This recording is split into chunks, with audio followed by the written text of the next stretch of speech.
أعوذ بالله من الشيطان الرجيم بسم الله الرحمن الرحيم إن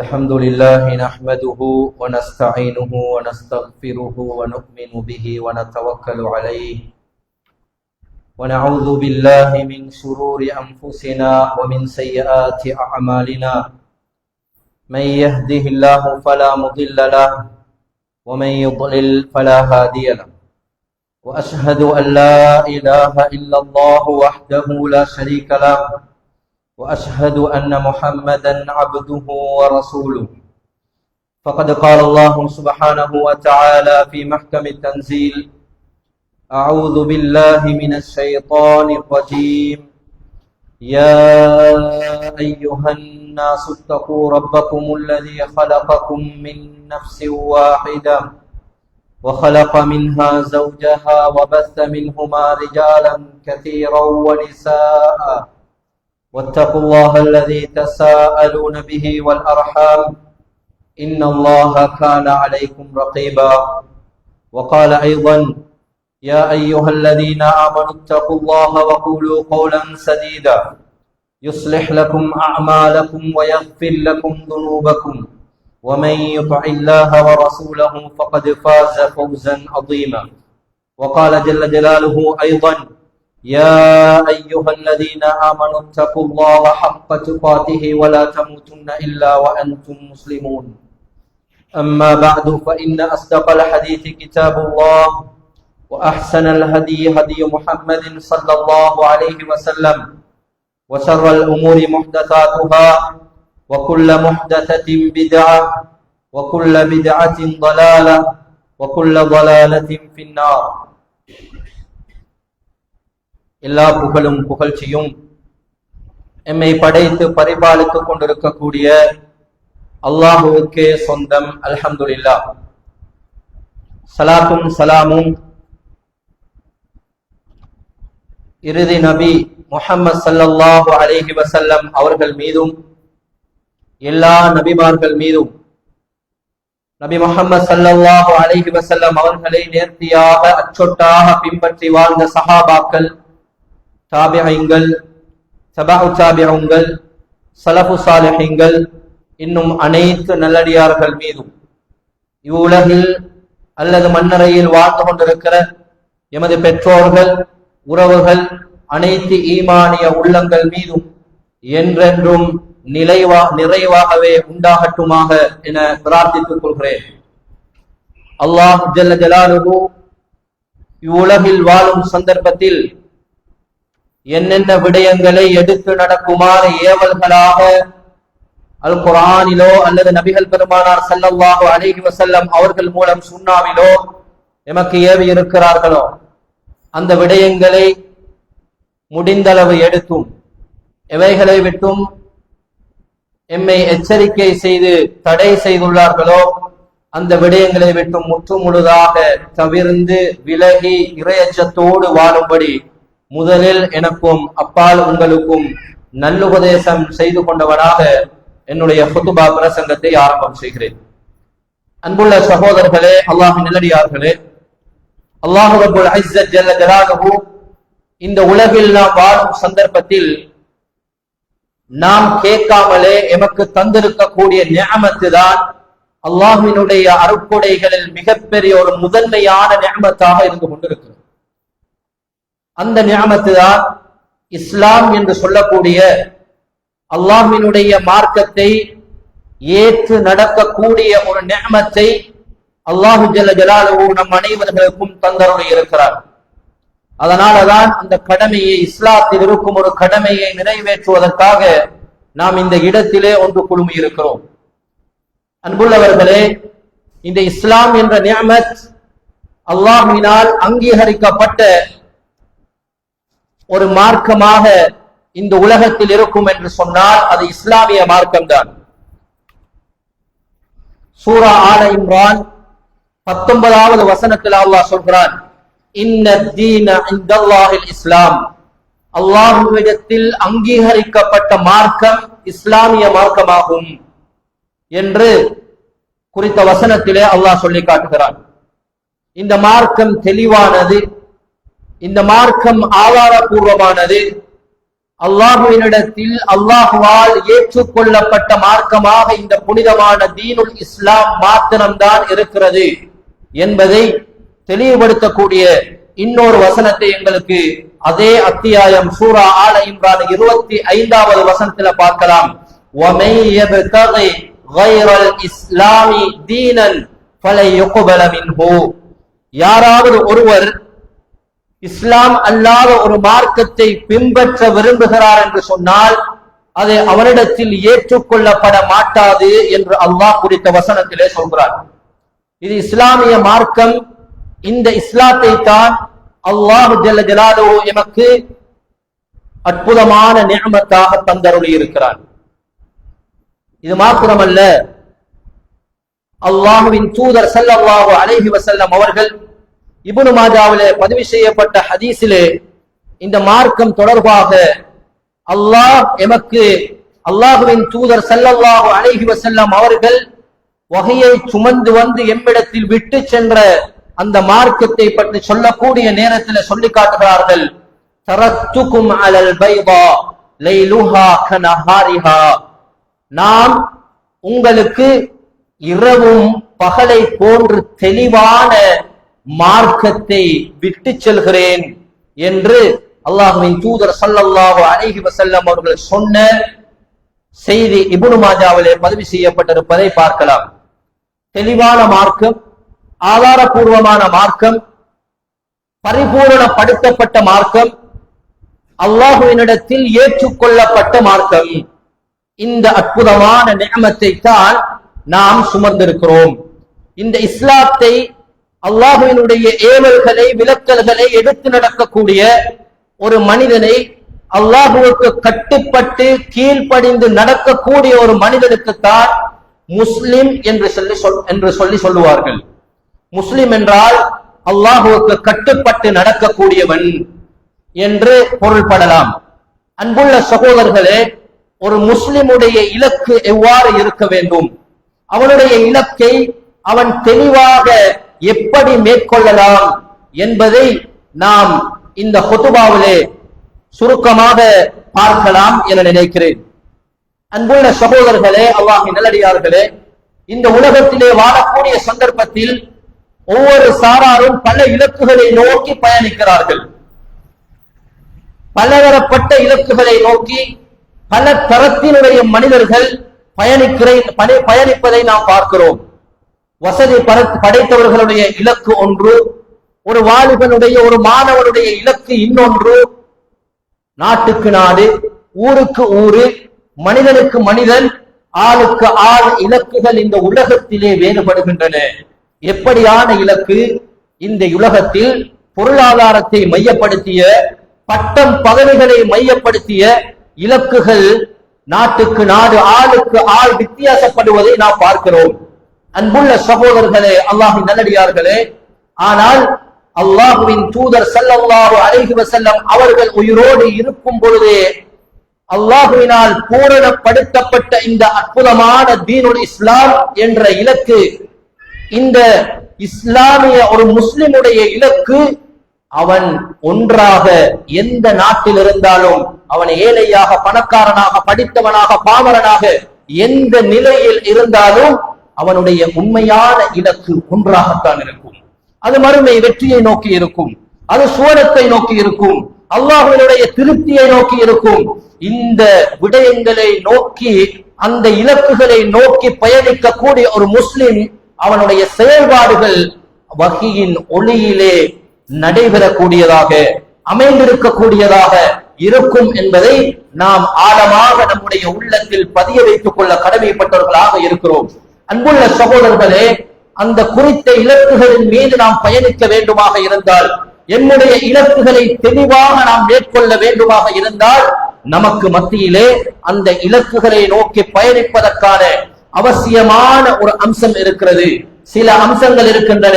அவைகளில் முக்கியமான, அதிகமான விடயங்களை உள்ளடக்கக்கூடிய ஒரு விடயம்தான் அல் இல்ம் அல்லது தீனுல் இல்ம் என்று சொல்லக்கூடிய மார்க்க அறிவின் அடிப்படையில் எமது இலக்கை அமைத்துக் கொள்வதனுடைய பெருமதியை நாம் உணர்ந்து கொள்ள கடமைப்பட்டவர்களாக இருக்கிறோம்.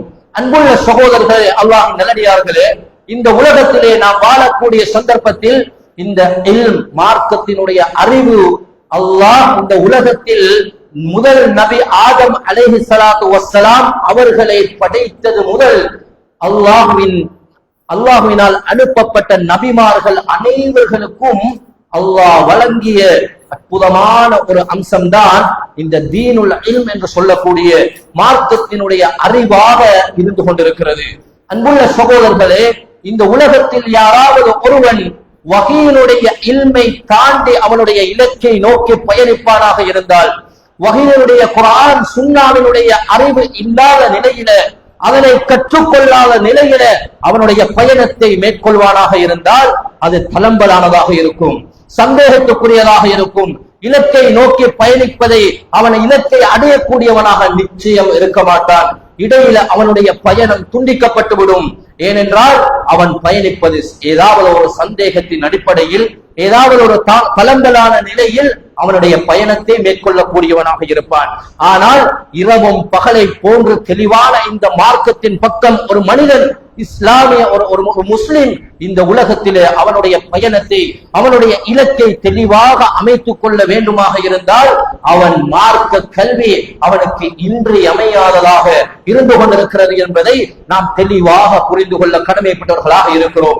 இந்த உலகத்தில் அனுப்பப்பட்ட நபி ஆதம் அலைஹிஸ்ஸலாத்து வஸ்ஸலாம் அவர்கள் தொடர்பாக அல்லாஹ் குர்ஆனிலே சூரா பக்ராவிலே தெளிவாக நமக்கு சொல்வதை நமக்கு பார்க்கலாம். அதாவது பக்ரா 30 தொடக்கம் 33வது வசனம் வரைக்கும் நபி ஆதம் அலைஹிஸ்ஸலாத்து வஸ்ஸலாம் அவர்களுக்கு அல்லாஹ் ரப்புல் இஸ்ஸத் ஜல்ல ஜலாலுஹு எப்படி இந்த மார்க்க கல்வியை வழங்கினார், எப்படி அல்லாஹ் கற்றுக் கொடுத்தார், அந்த இல்ம் என்ற விடயம் நபிமார்களோடு ஒட்டி இருந்த ஒரு அம்சம். அந்த இல்மின் மூலம் அல்லாஹ் ஜல்ல ஜலாலுஹு அந்த நபிமார்களை, அந்த இல்முடைய மனிதர்களை கண்ணியப்படுத்துவான் என்ற செய்திக்கு சான்றாக 3 வசனங்களை நமக்கு பார்க்கலாம். 30 தொடக்கம் 33வது வசனம் வரைக்கும் அல்லாஹ் சொல்கிறான், وَإِذْ قَالَ رَبُّكَ لِلْمَلَائِكَةِ إِنِّي جَاعِلٌ فِي الْأَرْضِ خَلِيفَةً قَالُوا أَتَجْعَلُ فِيهَا مَن يُفْسِدُ فِيهَا وَيَسْفِكُ الدِّمَاءَ وَنَحْنُ نُسَبِّحُ بِحَمْدِكَ وَنُقَدِّسُ لَكَ قَالَ إِنِّي أَعْلَمُ مَا لَا تَعْلَمُونَ. அதாவது அல்லாஹ் நபியே நீங்கள் நினைத்து பாருங்கள், அல்லாஹ் வானவர்களிடத்திலே இந்த உலகத்திலே சில அதாவது தலைமுறையினரை படைக்கப் போகின்றேன் என்று சொன்ன நேரத்திலே நாம் உங்களை தூய்மைப்படுத்திக் கொண்டிருக்க, நீ இந்த உலகத்திலே இரத்தங்களை ஓட்டிக் கொண்டிருக்கக்கூடிய, இந்த உலகத்திலே குழப்பங்களை விளைவிக்கக்கூடிய ஒரு சமூகத்தினரை யானை படைக்கப் போகின்றாய் என்று சொன்ன நேரத்திலே அல்லாஹ் ஜல்ல ஜலாலுஹு பயன்படுத்திய வாசகத்தை பாருங்கள். قال إني أعلم ما لا تعلمون. நிச்சயமாக அல்லாஹ் கூறினான், நிச்சயமாக நான் நீங்கள் அறியாத பல விடயங்களை அறிந்தவனாக இருக்கிறேன், நீங்கள் அறியாதவற்றை எல்லாம் நான் அறிந்தவனாக இருக்கிறேன் என்று அல்லாஹ் ஜல்ல ஜலாலுஹு பதிலளிக்கிறான். பதிலளித்துவிட்டு தொடர்ந்து சொல்கிறான், وَعَلَّمَ آدَمَ الْأَسْمَاءَ كُلَّهَا. நபி ஆதம் அலைஹிஸ்ஸலாத்து வஸ்ஸலாம் அவர்களுக்கு அனைத்தினுடைய பெயர்களையும் அல்லாஹ் கற்றுக் கொடுக்கிறான். கற்றுக் கொடுத்து விட்டு என்ன சொல்கிறான், فقال أنبئوني وعلم آدم الأسماء كلها ثم عرضهم على الملائكة. அந்த மலக்குமார்களை பார்த்து சொல்கிறார்கள், இந்த இவைகளுடைய பெயர்களை நீங்கள் அறிவியுங்கள், நீங்கள் உண்மையாளர்களாக இருந்தால். அந்த வானவர்கள் சொல்கிறார்கள், قالوا سبحانك لا علم لنا إلا ما علمتنا. நிச்சயமாக நீ தூய்மையானவன், உன்னை போன்று தூய்மையானவன் யாரும் கிடையாது, நீ தூய்மையானவன், நாம் உம்மை துதிக்கிறோம். லா இல்ம லனா, எங்களுக்கு எந்த அறிவும் எம்மிடத்தில் கிடையாது. இல்லா மா அல்லம்தனா, நீங்கள் நீ எமக்கு கற்றுத் தந்ததை தவிர வேறு எந்த அறிவும் எம்மிடத்தில் கிடையாது என்று அந்த வானவர்கள் சொன்னார்கள். அதற்கு பின்னர் தொடர்ந்து அல்லாஹ் சொல்கிறான், அந்த நபி ஆதம் அலைஹிஸ்ஸலாம் அலைஹிஸ்ஸலாத்து வஸ்ஸலாம் அவர்களை பார்த்து அல்லாஹ் சொல்கிறான், நீ நபியே நீங்கள் இந்த பெயர்களை நீங்கள் அறிவியுங்கள். நபி ஆதம் அலைஹிஸ்ஸலாத்து வஸ்ஸலாம் அவர்கள் அல்லாஹ் கற்றுக் கொடுத்த அந்த பெயர்களை அறிவித்த சந்தர்ப்பத்திலே அல்லாஹ் அந்த மலக்குமார்களை பார்த்து சொல்கிறான், قال ألم أقل لكم إني أعلم غيب السماوات والأرض وأعلم ما تبدون وما كنتم تكتمون. நான் உங்களுக்கு கூறவில்லையா, நீங்கள் மறைத்து வைத்திருப்பதை, நீங்கள் வெளிப்படுத்தி இருப்பதை, அதே போன்று நீங்கள் அதாவது மறைவான இந்த பூமியிலே வானத்திலே இருக்கக்கூடிய மறைவானவற்றை எல்லாம் மிக அறிந்தவனாக நான் இருக்கிறேன் என்பதை நான் உங்களுக்கு கூறவில்லையா என்று அல்லாஹ் ஜல்ல ஜலாலுஹு அடிக்கடி இந்த வசனங்கள்ல தொடர்ச்சியாக அறிந்திருக்கிறேன், அல்லாஹ் கற்றுக் கொடுத்தான், அல்லாஹ் மிக அறிந்தவனாக இருக்கிறான் என்ற விஷயங்களை எல்லாம் அல்லாஹ் இந்த வசனங்கள்ல தெளிவுபடுத்துகிறான். இந்த இடத்தில் அந்த வானவர்கள், அந்த மலக்குமார்கள், அந்த நபி ஆதம் அலைஹிஸ்ஸலாத்து வஸ்ஸலாம் அவர்களுக்கு சிரம் பணிவதற்கான அந்த உயர்வை அல்லாஹ் வழங்குகிறான். அந்த இல்மை கற்றுக் கொடுப்பதன் மூலம் அன்புள்ள சகோதரர்களே, அல்லாஹ்வின் நல்லடியார்களே, இந்த இல்ம் என்பது நபி ஆதம் அலைஹிஸ்ஸலாத்து வஸ்ஸலாம் அவர்கள் முதல் எல்லா நபிமார்களுக்கும் அல்லாஹ்வினால் வழங்கப்பட்ட மிக முக்கியமான ஒரு அம்சமாகும். இந்த இல்ம் இல்லாமல் இந்த உலகத்திலே எமக்கு இந்த மார்க்கத்தை தெளிவாக நிலைநாட்ட முடியாது. இந்த இல்ம் இல்லாமல் என்னுடைய தெளிவான இலக்கை நோக்கி எம்மால் பயணிக்க முடியாது. எம்முடைய இபாதத்துக்களாக இருக்கலாம், எம்முடைய எல்லா நடவடிக்கைகளாக இருக்கலாம், நாம் மறுமைக்கு முன்னர் எம்முடைய இல்மை நாம் வளர்த்த நிலையிலே ஒவ்வொரு நடவடிக்கைகளிலும் ஒவ்வொரு அம்சத்திலும் நாம் எம்முடைய இல்மை வளர்த்த நிலையில் தான் நாம் இந்த உலகத்திலே மரணம் வரைக்கும் பயணிக்க கடமைப்பட்டவர்களாக இருக்கிறோம். அது மாத்திரமல்ல, நபி மூசா அலைஹிஸ்ஸலாத்து வஸ்ஸலாம் அவர்களை பார்த்து அல்லாஹ் சொல்கிறான், சும்மா ஆதைனா மூஸல் கிதாப தமாமன் அலல்லதி அஹ்ஸன வ தஃஸீலன் லிகுல்லி ஷை வ ஹுதா வ ரஹ்மா வ ரஹ்மத்தன் லிகௌமி யுமினூன். சூரா அல் அன்ஆம் 154வது வசனம். அல்லாஹ் தௌராத் என்ற வேதத்தை, நேர்வழியை அல்லாஹ் ஜல்ல ஜலாலுஹு இந்த நபி மூசா அலைஹிஸ்ஸலாத்து வஸ்ஸலாம் அவர்களுக்கு வழங்கியதாக சொல்லி காட்டுகிறார். அதே போல நபி ஈசா அலைஹிஸ்ஸலாத்து வஸ்ஸலாம் அவர்களுக்கு சூரா ஆல இம்ரான் 348வது வசனத்திலே, 3வது அத்தியாயம் 48வது வசனத்தில் அல்லாஹ் சொல்கிறான், வயுஅல்லிமுல் கிதாப வல் ஹிக்மத வத் தௌராத வல் இன்ஜீல். இந்த இன்ஜீல் என்ற வேதத்தை நாம் அவர்களுக்கு கற்றுக் கொடுத்தோம். அல்லாஹ் அல் குர்ஆனில் சொல்லக்கூடிய எத்தனையோ நபிமார்களுடைய வரலாறுகளை நாம் புரட்டி பார்க்கக்கூடிய சந்தர்ப்பத்தில் அனைத்து நபிமார்களும் இந்த இல்மை சுமந்து, இந்த வகையை சுமந்து இந்த உலகத்திலே பயணம் மேற்கொண்டார்கள். அவர்களுடைய பயணத்திலே அவர்களை அல்லாஹ்வினுடைய தூதர் என்று ஏற்றுக்கொண்டவர்கள் கண்ணியமிக்கவர்களாக இருந்தார்கள். அல்லாஹ் இந்த உலகத்திலும் அவர்களுக்கு பாதுகாப்பை வழங்கினார். அதே நேரத்தில் மறுமையிலும் அவர்களுக்கான வெற்றி இருப்பதாக வாக்குறுதி அளித்தான். அன்புள்ள சகோதரர்களே, அல்லாஹ்வின் நல்லடியார்களே, அதே போன்று எமது இறுதி தூதர் நபிகள் பெருமானார் ஸல்லல்லாஹு அலைஹி வஸல்லம் அவர்களையும் பார்த்து அல்லாஹ் அல் குர்ஆனில் அவரை எப்படி அனுப்பினான் என்பதையும் சொல்லி காட்டுகிறார். சூரா ஜும்ஆவினுடைய 62வது அத்தியாயம் 2வது வசனத்தில் அல்லாஹ் சொல்கிறான், ஹுவல்லதி பஅஸ ஃபில் உம்மீன ரசூலன் மின்ஹும் யத்லூ அலைஹிம் ஆயாத்திஹி வ யுஸக்கீஹிம் வ யுஅல்லிமுஹுமுல் கிதாப வல் ஹிக்மா.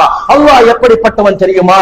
எழுத படிக்க தெரியாத உம்மி, அதாவது எழுத படிக்க தெரியாத ஒரு நபியை அல்லாஹ் இந்த உலகத்திலே அனுப்பினான். அவர்கள் இந்த வேதத்தை கற்றுக் கொடுத்தான்.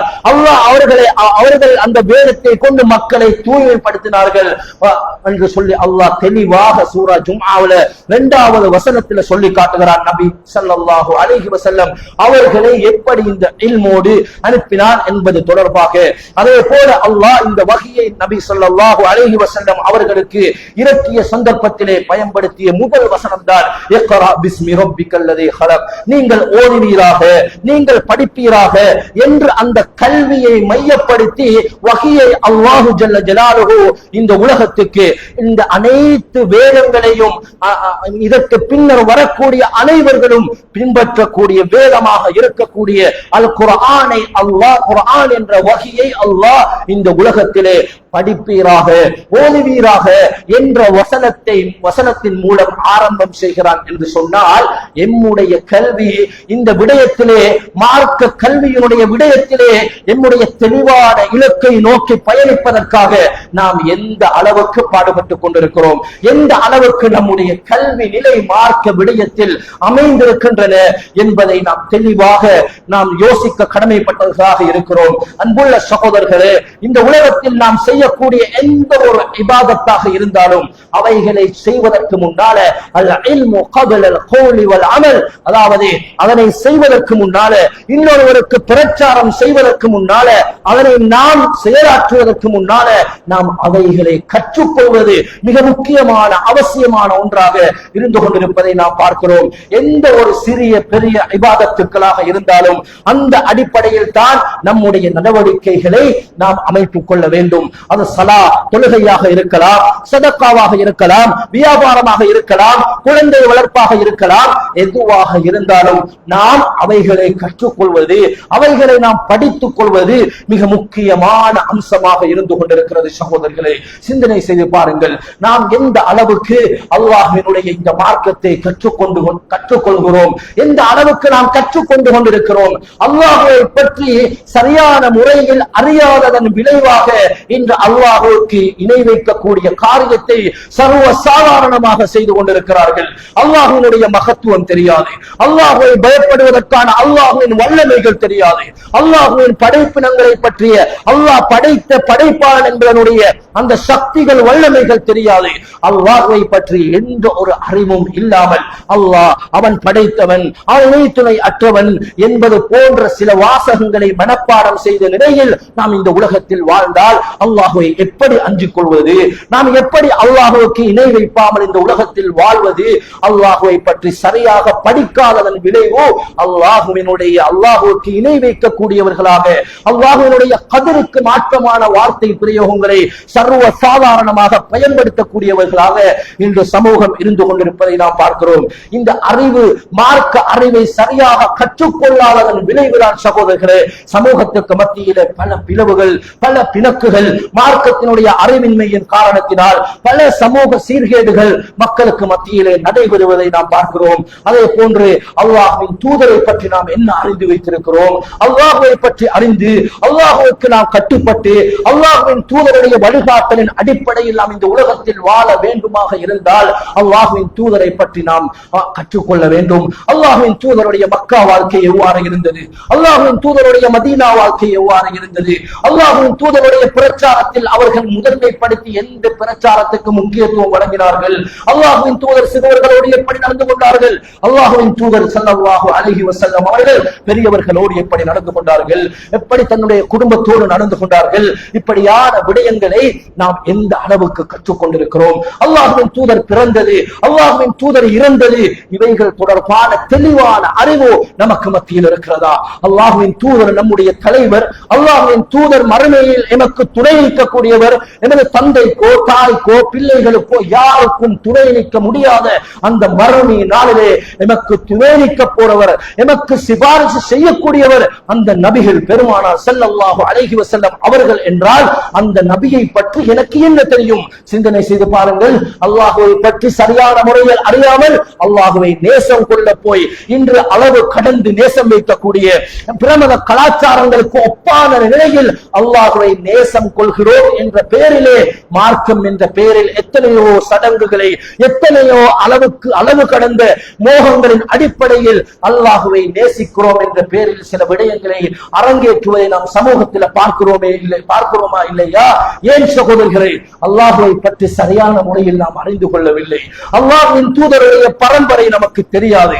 அல்லாஹ்வின் தூதர் எதனை நேசித்தார், எதனை வெறுத்தார் என்பதை நாம் கற்றுக்கொள்ளவில்லை. அதனால சுன்னாவை பின்பற்றும் விடயத்திலே நமக்கு மத்தியில் அலட்சிய போக்கை நாம் கடைபிடிக்கிறோம். நாம் சுன்னாவை பின்பற்றும் விடயத்திலே சர்வசாதாரணமாக அலட்சியமாக நாம் நடந்து கொள்கிறோம். அன்புள்ள சகோதரர்களே, நம்முடைய மறுமை வெற்றிக்காக, மறுமை சேமிப்புக்காக நாம் சம்பாதிக்கிற மிக முக்கியமான விடயங்கள் தான் அல்லாஹ் எமக்காக இந்த உலகத்திலே வழிகாட்டி இருக்கக்கூடிய அந்த இபாதத்துக்கள். அந்த இபாதத்துக்களை நாம் எந்த அளவுக்கு அறிந்து செயலாற்றுகிறோம். இந்த இடத்தில் இருக்கக்கூடிய சகோதரர்களில் எத்தனை சகோதரர்களுக்கு அல்லாஹ்வின் தூதர் ஸல்லல்லாஹு அலைஹி வஸல்லம் அவர்கள் காட்டி தந்த அடிப்படையில் நம்முடைய தொழுகையை தொழுவதற்காக நாம் கற்றுக் கொண்டிருக்கிறோம். எத்தனையோ விடயங்களை எங்களுடைய எண்ணங்களின் அடிப்படையில் நாம் செய்கிறோம். ஒரு பயானை கேட்கிறோம், அந்த பயானின் அடிப்படையில் நம்முடைய தொழுகைகளை, நம்முடைய இபாதத்துக்களை நாம் அமைத்துக் கொள்கிறோம். அதனை ஒரு வாசிப்பாக, ஒரு விடயமாக நாம் கற்றுக்கொள்வதில்லை. ஒரு புத்தகத்தை எடுத்து நபிகளார் எப்படி தொழுதார்கள் என்று நாம் ஏதாவது ஒரு நாளில முழுமையாக நாம் ஒரு புத்தகத்தை நபி தொழுத முறையை நாம் கற்றுக்கொண்டிருக்கிறோமா, நாம் படித்திருக்கிறோமா, அல்லது ஒரு ஆளுமிடத்திலே உட்கார்ந்து நாம் எழுதி படித்திருக்கிறோமா?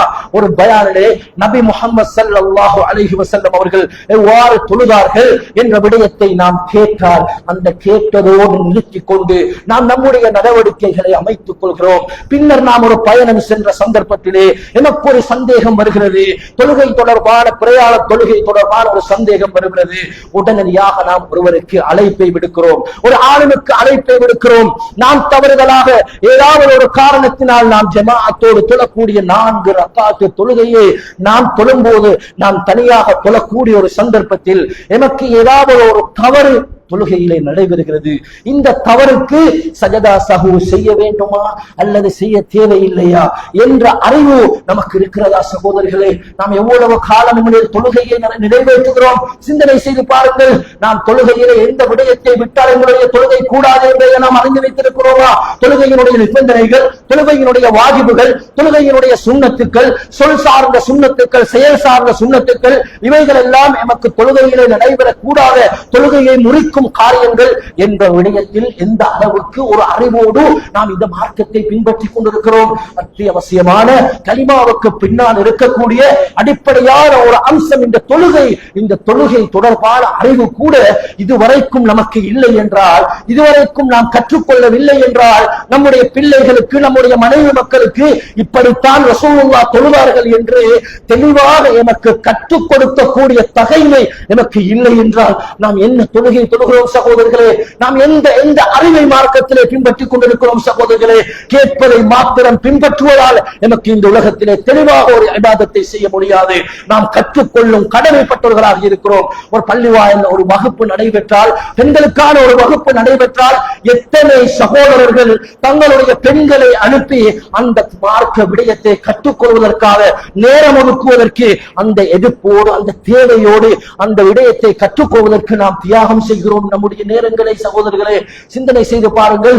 அன்புள்ள சகோதரர்களே, அல்லாஹ்வின் நல்லடியார்களே, எந்த தொழுகை மறுமையிடம் முதலாக நம்முடைய கேள்வியாக அல்லாஹ்வின் தூதர் ஸல்லல்லாஹு அலைஹி வஸல்லம் அவர்கள் நமக்கு அடையாளப்படுத்தினார்களோ அதே போன்றுதான் இந்த தொழுகையாளிகளுக்கு கேடுதான் என்றும் அல் குர்ஆனில் அல்லாஹ் அடையாளப்படுத்துகிறார்.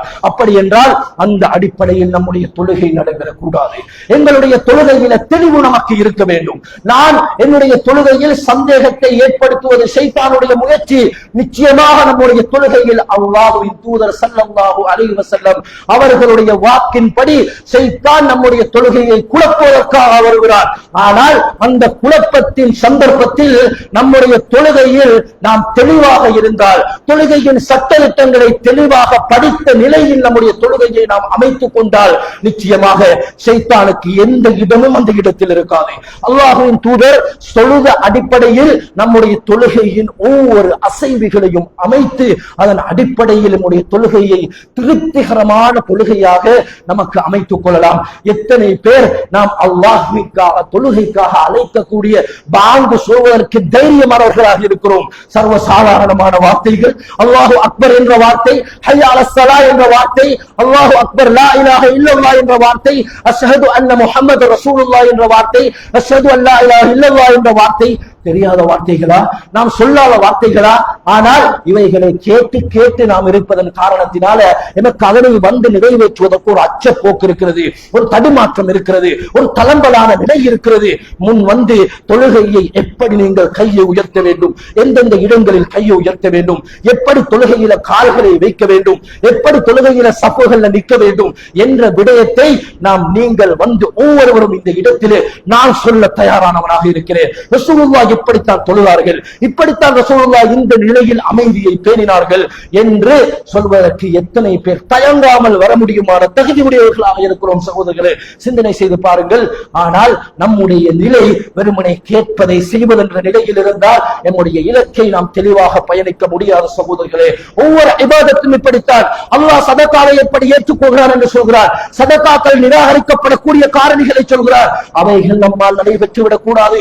எத்தனை தர்மங்கள் நாம் செய்கிறோம், என்னை அறியாமல் அந்த தர்மங்களை சொல்லி காட்டி அவைகளை அழைத்துக் கொண்டிருக்கக்கூடிய நிலைகளை நாம் சர்வசாதாரணமாக நாம் செய்கிறோம். ஏன்?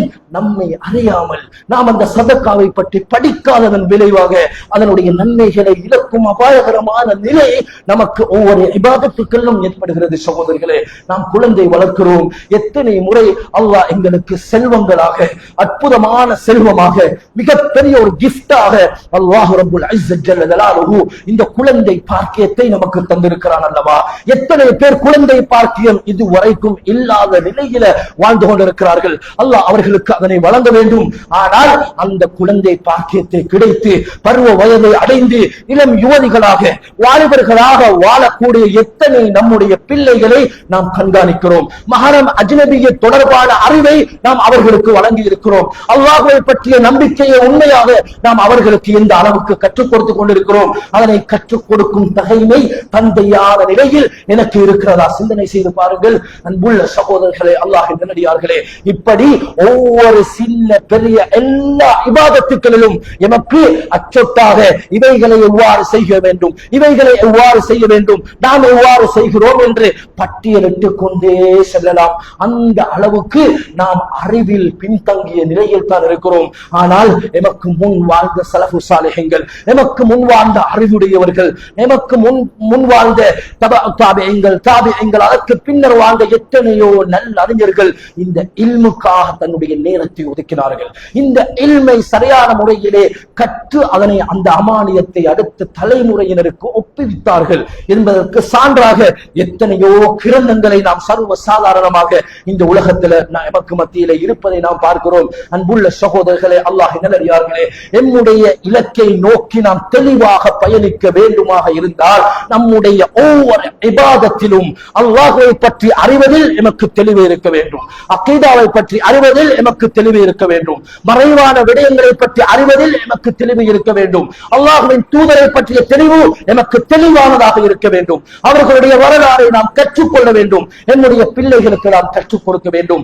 அதன் அடிப்படையில் நாம் இல்மோடு இந்த உலகத்திலே நாம் பயணித்தால் ஒரு மாணவனாக, ஒரு தாலிபுல் இல்மாக இந்த உலகத்திலே நாம் நம்முடைய பயணத்தை மேற்கொண்டால் நிச்சயமாக எமக்கு வானவர்கள் அவர்களுடைய இறக்கைகளை விரித்து என்னுடைய பாவ மன்னிப்புக்காக பிரார்த்திக்கக்கூடிய அற்புதமான பாக்கியம் நமக்கு கிடைக்கும். இதற்கு மாற்றமாக பொருளாதாரமே இலக்கு, என்னுடைய இலக்கு பட்டங்கள் தான், பதவிகள் தான், இந்த உலகத்தில் நம்முடைய இலக்கு வெறும் பொருளாதாரத்தை வளர்த்துக் கொள்வது மாத்திரம்தான் என்ற ரீதியில் உலக மோகத்தோடு நாம் இந்த பயணத்தை மேற்கொண்டால் நிச்சயமாக அல்லாஹ் அந்த கபருடைய வாழ்க்கை தொடக்கம் நம்முடைய வாழ்க்கையை நிச்சயமாக மிக பயங்கரமான நிலையை அல்லாஹ் ஏற்படுத்துவான். அல்லாஹ் நம்மை பாதுகாக்க வேண்டும். வல்லவர் ரஹ்மான் இல்மோடு நம்முடைய மரணம் வரைக்கும் பயணிக்கும் பாக்கியத்தை நம் அனைவருக்கும் தந்தருள்வானாக.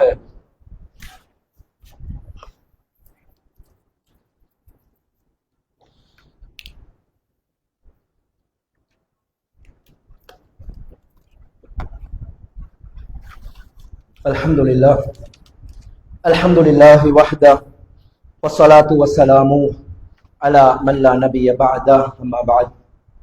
அன்புள்ள சகோதரர்களே, அல்லாஹ்வின் நல்லடியார்களே, அல்லாஹ் ஜல்ல ஜலாலுஹு இந்த உலகத்திலே வஹியாக, வஹியினுடைய இல்மாக நமக்கு அல்லாஹ்வின் தூதர் ஸல்லல்லாஹு அலைஹி வஸல்லம் அவர்களால் எமக்கு கொண்டு வந்து சேர்த்த இந்த மார்க்கத்தை நம்முடைய முன் சென்ற அறிஞர்கள் அழகாக நமக்கு தொகுத்து தந்திருக்கிறார்கள்.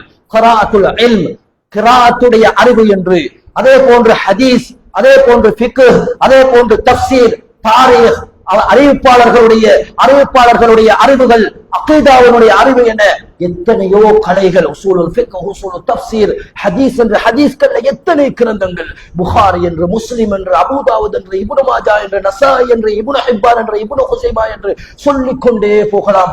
அன்புள்ள சகோதரர்களே, இந்த பள்ளி வாயிலுடைய 2 மாடியிலும் முழுமையாக ஒரு கலை, ஹதீஸ் கலைகளுடைய கிதாபுகளை மாத்திரம் கொண்டு வந்து சேர்த்தாலும் இந்த இடம் போதாமல் போகுமே ஒழிய அந்த கிரந்தங்கள் அப்படியே எஞ்சி இருக்கும் அளவுக்கு இந்த இல்முக்கான சேவையை இல்முடையவர்களாக எமக்கு முன் வாழ்ந்த ஸலஃபு ஸாலிஹீன்கள் எமக்கு முன்னர் வாழ்ந்து விட்டு சென்றிருக்கிறார்கள். எமக்கு அதனை கொண்டு வந்து சேர்த்து விட்டு சென்றிருக்கிறார்கள் சகோதரர்களே. ஆனால் நாம் படித்த மொழி அரபு மொழி, நாம் படித்த மொழி நம்முடைய மொழி, தாய்மொழி தமிழ் மொழி. ஆனால் இந்த மொழியில எத்தனை கிரந்தங்கள் எமக்கு மத்தியில தமிழ் மொழியில மொழிபெயர்க்கப்பட்டு எமக்கு மத்தியில இருக்கிறது. எத்தனை கிதாபுகள், சின்ன சின்ன முஜல்லதுகள், சின்ன சின்ன கிதாபுகளாக புத்தக வடிவில எத்தனை கிதாபுகள் எமக்கு மத்தியிலே குர்ஆன் சுன்னாவினுடைய ஒளியில் ஆதாரபூர்வமான ஹதீஸ்களின் அடிப்படையில் எமக்கு மத்தியில தொகுத்து தரப்பட்டிருக்கின்றன. சகோதரர்களே, நாம் அவைகளை படித்திருக்கிறோமா? நாம் அவைகளை படிக்கும் பழக்கம் நமக்கு மத்தியில் இருக்கிறதா? நமக்கு மத்தியில் ரசூலுல்லாஹினுடைய ரஹீகுல் மக்தூம் என்ற அந்த ரசூலுல்லாஹினுடைய சுயசரிதையை முழுமையாக படித்தவர்கள் எத்தனை பேர் இருக்கிறோம்?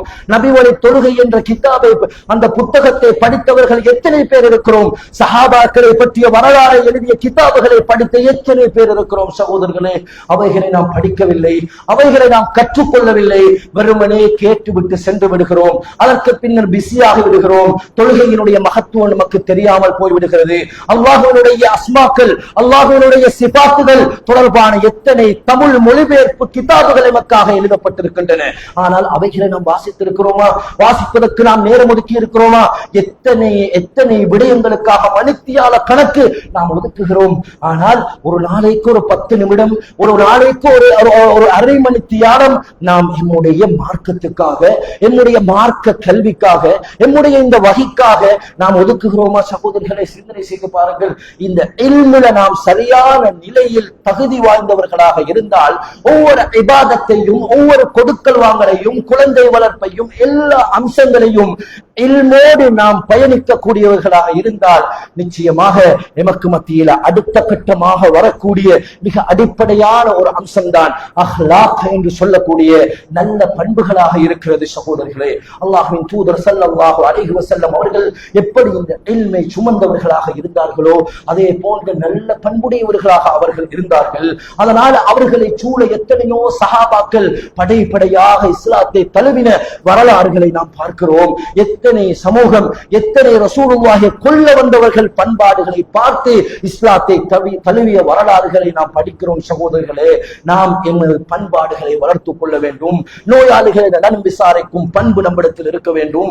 அதே போன்று அதாவது ஜனாசாக்கள்ல கலந்து கொள்ளக்கூடிய அந்த தெளிவு, அந்த பார்க்கியம், அந்த சுன்னா, அந்த கடமையை நாம் நிறைவேற்ற வேண்டும்.